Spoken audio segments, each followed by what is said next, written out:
Hello YouTube, this is Jared here, coming to you with my Kharadron Army in a Month challenge.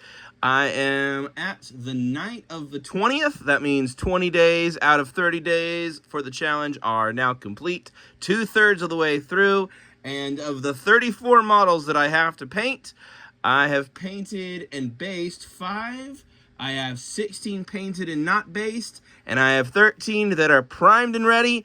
But that does include 2 ships. So I am a little bit behind, I think. But overall, I think this challenge is still doable. But I am getting closer to being just a little bit behind. But I've gotten a lot of progress. I've made a lot of progress on a couple of my heroes and given some more thought in terms of the paint scheme, so I'll talk about that here in a minute. But for the update, I wanted to highlight what I have painted, what I have completed so far. I've completed the 10 company. I've shown them off in a previous video, so they're not out today. But going from right to left here, we have, first of all, our navigator has joined the team, and I really like this mini.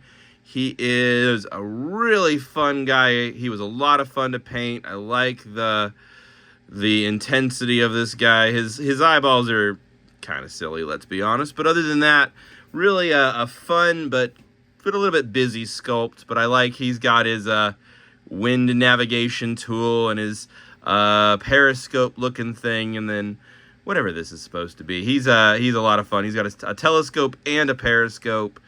But I was really happy. He was a lot of fun to paint. So my navigator is done. He actually doesn't have any cloth on him. He is fully clad in metal. So he's full metallics. And I've been really pleasantly surprised with the Army Painter metallics, these speed paint metallics. Normally when I've used them, they've had a little bit of an issue running into each other and kind of blurring, but I really haven't experienced that. I find if you only get a little bit on the brush, it's not hard to get those really fine details and kind of layer it up. If you go too fast, it gets sloppy, but it's been not too hard, and then just a little Reichland flesh shade to pop out the details even more. But this has been pretty fun. Rules-wise, this guy has some fun abilities. Looks like he's going to be a pretty important character. I was reading over his rule sheet, and he's got some stuff. He is basically the anti-wizard. The Kharadron Overlords famously do not have spells, do not have wizards, but he is the unbind guy. So he's able to do unbinds like a wizard, but Kharadrons don't cast. They are a cannons and guns only. They cast gun. They don't have spells, which is kind of a fun little gimmick. I'm glad that there are a couple armies that are less magically heavy. I'm getting ready. Maybe one of the next projects I'll do will be my Lumineth Realm Lords project, and then I've recently painted Tzeentch. So between painting 2 of the most magical factions, I'm painting one of the least magical factions. So that's been a really a nice break. But he is the anti-wizard, and then he also has an ability called Read the Winds, which gives him the ability to both do damage and buff the speed of the vehicles. So he's a pretty useful guy to hang back, cancel out manifestations, cancel out spells, protect his friends, and then most importantly, do some damage and get the ships to fly even faster. So he is going to be the Mr. Spock of the operation. He's the guy who's gonna get you there just a little bit faster. So I really like him. Next up, we have the heavy weapons guys. These are the guys with the big guns, and I really like them. You gotta start here with the leader. We've got this really fun mechanical bird that I just love.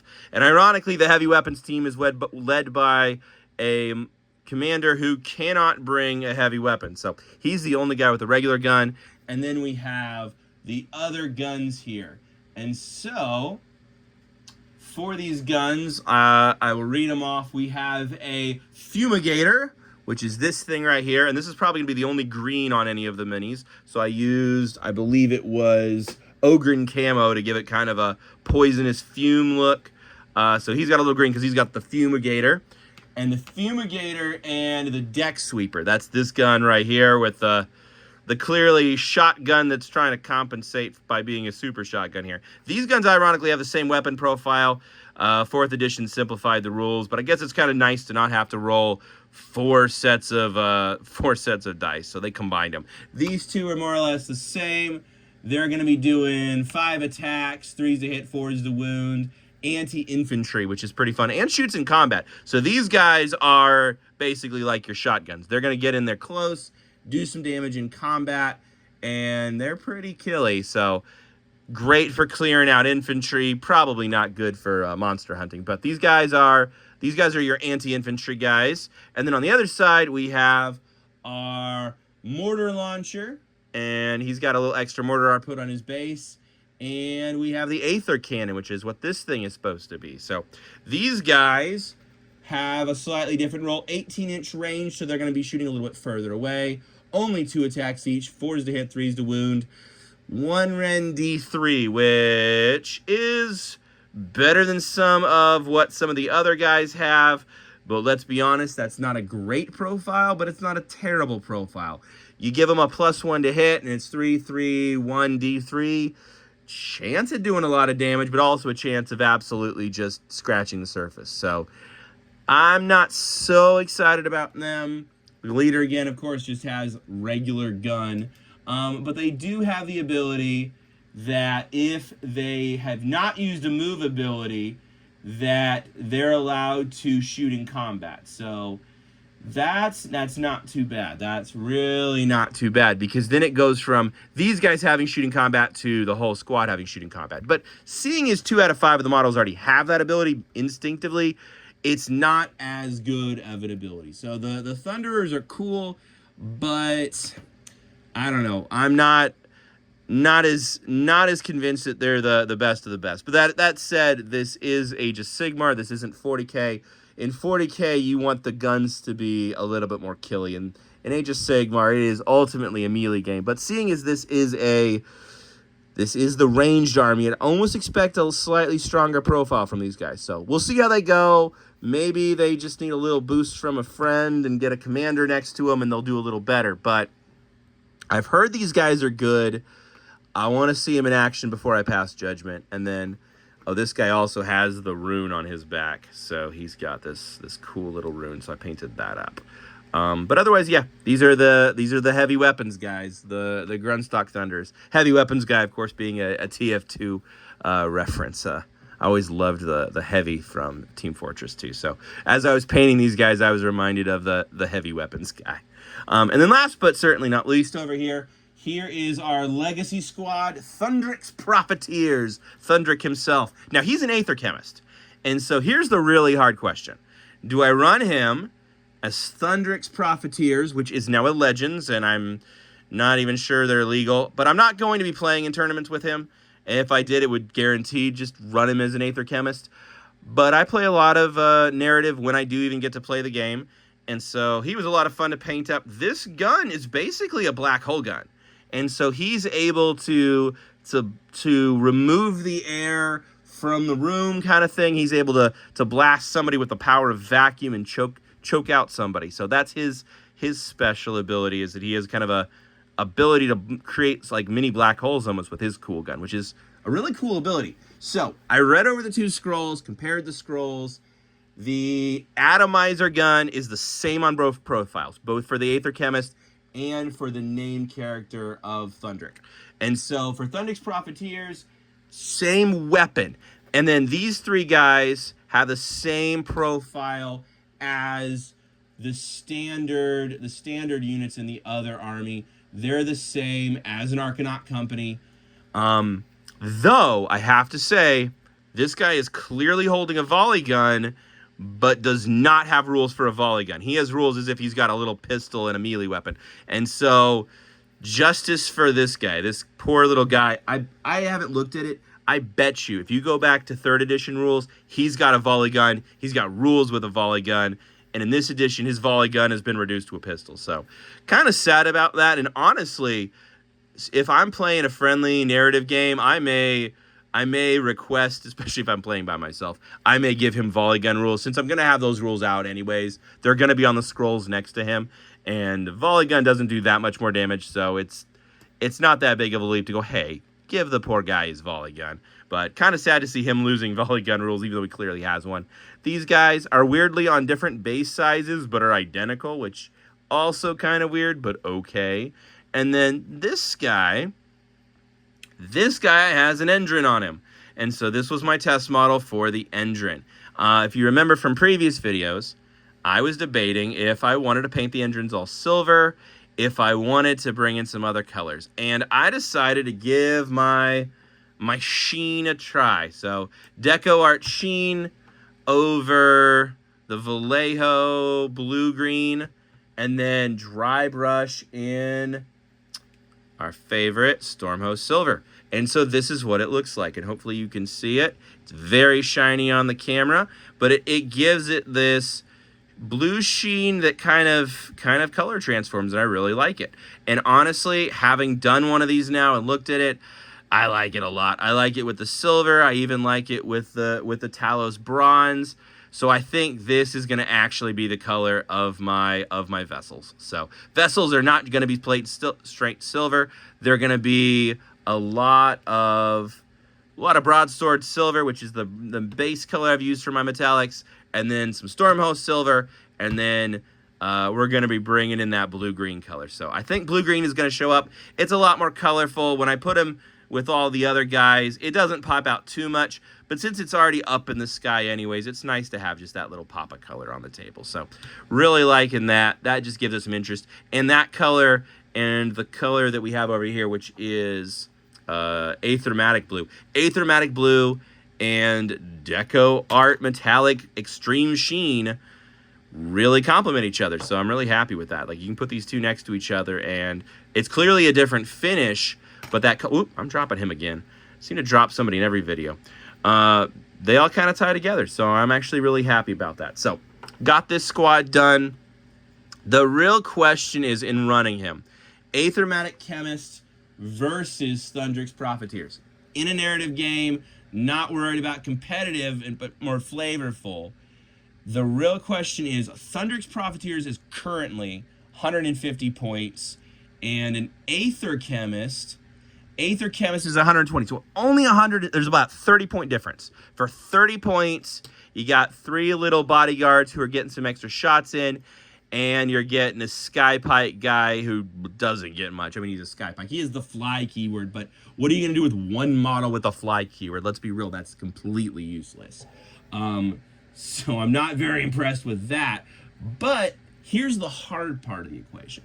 Because our Aether Chemist has different abilities. Same weapon profile, and I believe more or less health and those kind of things are fairly similar. That said, I want to see. Yes. So for Thundrix Profiteers, it's 2 health each. So 10 health total. Aether Chemist has 5 health. So his bodyguards are literally buffing his health over the health of a standard Aether Chemist. So pros and cons there in terms of points, in terms of how much space he can take up on the table, how little space he can take up the table, how much space he takes up in one of his vehicles or one of the sky vessels versus how little he takes up in the sky vessel. So got to try it out both ways once I get this game on the table.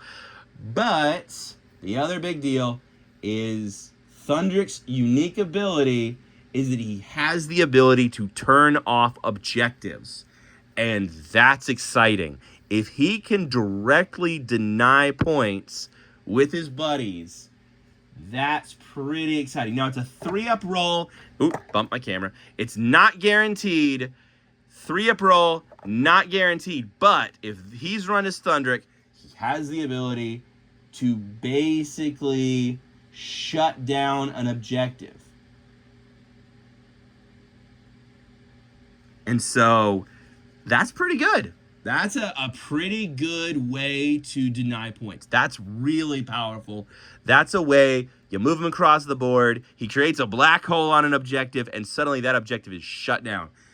That's a plot twist right there. That's a storytelling device. That's a pretty cool thing. We got an Aether Chemist. He and his bodyguards are going to get in there and black hole the objective and shut it down. And if he does it, he can do it again next turn if he's not stopped. So he could be an absolute menace on the board. And I I really enjoy a good plot twist like that. So from a storytelling point of view, running him as Thundrick could be really good. But then we jump over to the Aether Chemist rules. And the Aether Chemist rules are different. In an Aether Chemist, you have things like his augmentation, which is gonna buff all of the infantry. So he's buffing these guys. He's buffing the Arcanaut Company. Or his isolation, which is that black hole thing. He's not able to deny an objective, but he is able to do -1 to hit to an enemy. And that -1 to hit absolutely blunts the attack of somebody. And so if he's able to blunt attack and buff, this guy, without his bodyguards, you put him behind a company like this, and he's doing that shut down on the enemy, and then he's buffing rend on these guys, and suddenly their weapons are all +1 rend, and the enemy's -1 to hit, and then these guys are able to fight in combat. This guy's showing up and give him some buffs. There's a pretty nasty combo in this game, and that could be fun to play with. And that's another storytelling element of all of these Dwai or dwarves or whatever they're called, banding together to buff their weapons up to just absolutely let their enemies have it. So that could be fun too. And so that means I'm going to have some options to play. The other piece of the equation too is with the points drop. I could also have to decide, do I want to add another unit to the roster? And so have to toy with that as well too, because Thundrick's Profiteers, this squad with an Aether Chemist, is technically not a hero anymore. In 3rd edition, he would be a hero with a bodyguard unit. Now they're just a unit of infantry. This is an infantry unit that has a basically pseudo-hero in it, a heroic ability, and a bodyguard squad, and it's not technically a hero now, but you can run him as a hero. So lots of options in terms of list building, which I really like, and lots of options in terms of what I can do next. And so that could also give me 30 points extra if I need those 30 points to sneak another unit in, if I ever do decide to buy one more thing to put into the army. I do like a couple of the other models. These guys were super fun to paint. If I do decide I really love them, I've seen lists that run 10, 15 of the heavy guns, and so I can see that working. But that's where I am right now. Next up, I really need to paint the other guys, and now that I've got this paint scheme locked in, it is, pun intended, full steam ahead. Got to get all of the engines painted this weekend. Got to start on the rest of the heroes. I got 3 admirals waiting for me in the code right. And then we got to get those vehicles going. So there's a lot to do and 2 weekends left.